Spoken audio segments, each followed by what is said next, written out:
Hi everyone, welcome to Sunday. It's our second Sunday of January. Something I wanted you guys to kind of think about today. Have you ever felt like this? You got a big question mark over your head.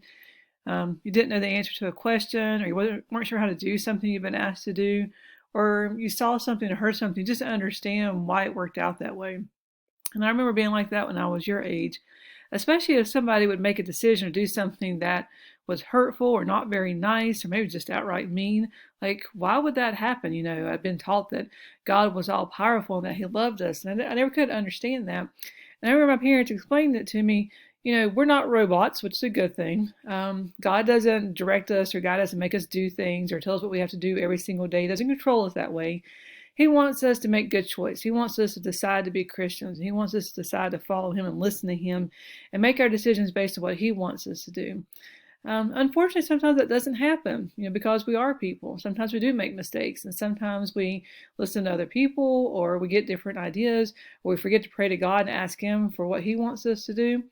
But the good thing is, in the midst of all that, even when things don't seem to make sense or we're confused, God is always in control, and He always loves us no matter what decisions we make. So let's think about that with our story for today.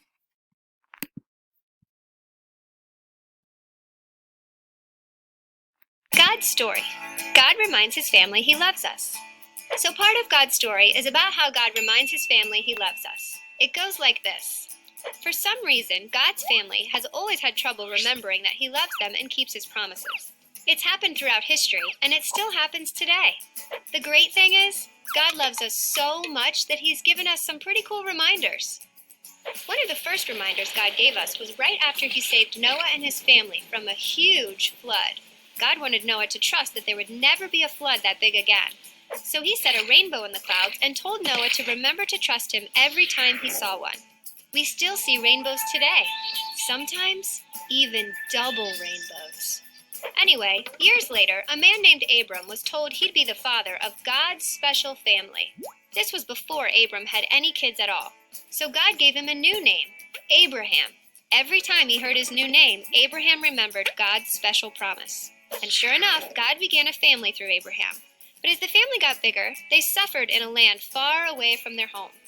Now God promised them a beautiful new home, even better than their old one. Problem is, while they waited for it, they had to sleep in tents in a desert. Before long, they completely forgot God was creating a home for them. But since God always keeps His promises, they did get to their new home, and it was wonderful. But God asked them to sleep in tents again 1 week every year. That way, they'd remember that God loves them, even when they go through tough times.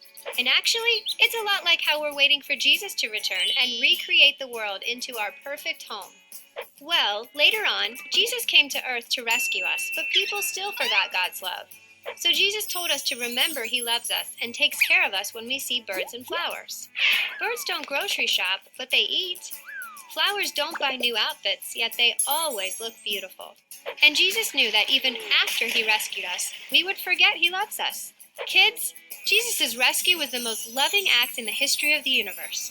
But even Jesus' best friends would need reminders of it once He was in heaven. So Jesus gave them, and us, another way to remember. It happened during dinner the night before the big rescue. First, Jesus broke bread and said to eat it and remember that He broke His body.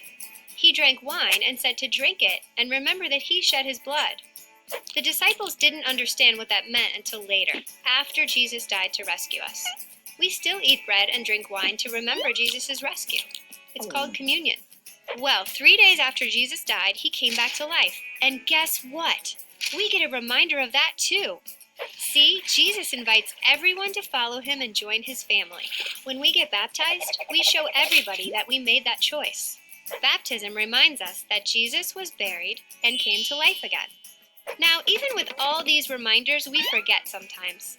That's why Jesus told us stories like the prodigal son. The prodigal son ran away and acted like he didn't have a loving father. But as soon as he wanted to go home, the father welcomed him back as a son. He even gave him a robe and a ring to wear as reminders that he was part of the family. And when we forget God is our loving Father, we can return to Him as sons and daughters in His family too. And that's the story of how God reminds His family that He loves us. So, in case you missed it, here's the quick version. We forget God loves us. God gives his family reminders, like rainbows, new names, tents, birds, flowers, communion, and baptism. He told us stories like the prodigal son.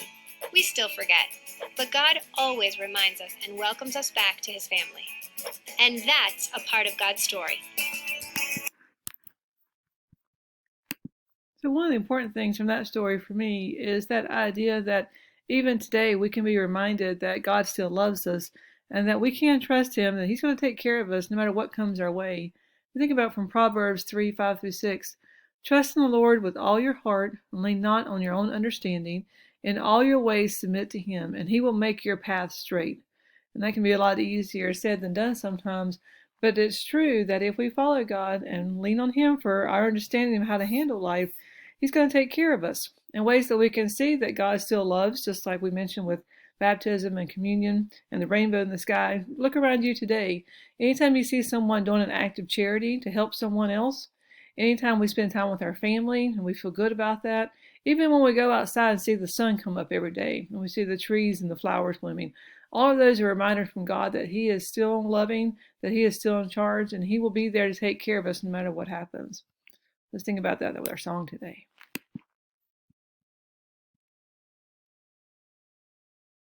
Monster Math presents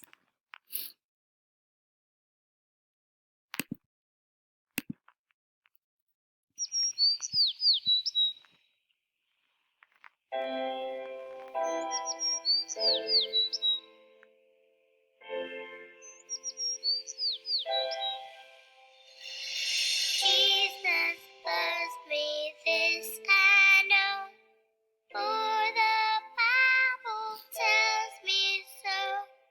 Little ones to him belong.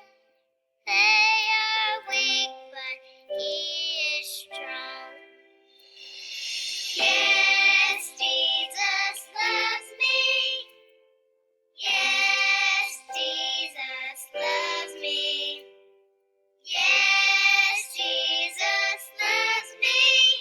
The Bible tells me so. Jesus loves me, he who died, heaven's gate to open wide. He will wash away my sin. Let his little child come in. Yes, Jesus loves me. Yes, Jesus loves me. Yes, Jesus loves me. The Bible tells me so. Yes, Jesus loves me.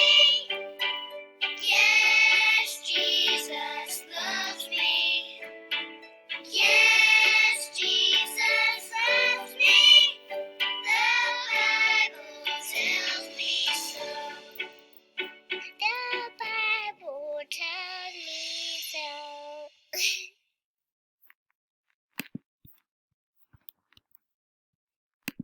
So I want you guys to remember that Jesus always loves you, just like your family, all of us at the church. So let's kind of finish up today. You may have heard this in church before. It's called the Apostles' Creed and gives us a way to share what we believe as Christians. I believe in God, the Father Almighty, maker of heaven and earth, and in Jesus Christ, his only Son, our Lord, who was conceived by the Holy Spirit, born of the Virgin Mary, suffered under Pontius Pilate, was crucified, died, and was buried. He descended into hell. The third day he rose again from the dead. He ascended into heaven and sits at the right hand of God the Father Almighty. From there he will come to judge the living and the dead. I believe in the Holy Spirit, the Holy Christian Church, the communion of saints, the forgiveness of sins, the resurrection of the body, and the life everlasting. Amen. I hope you guys have a wonderful week, and I'll see you again soon. Goodbye.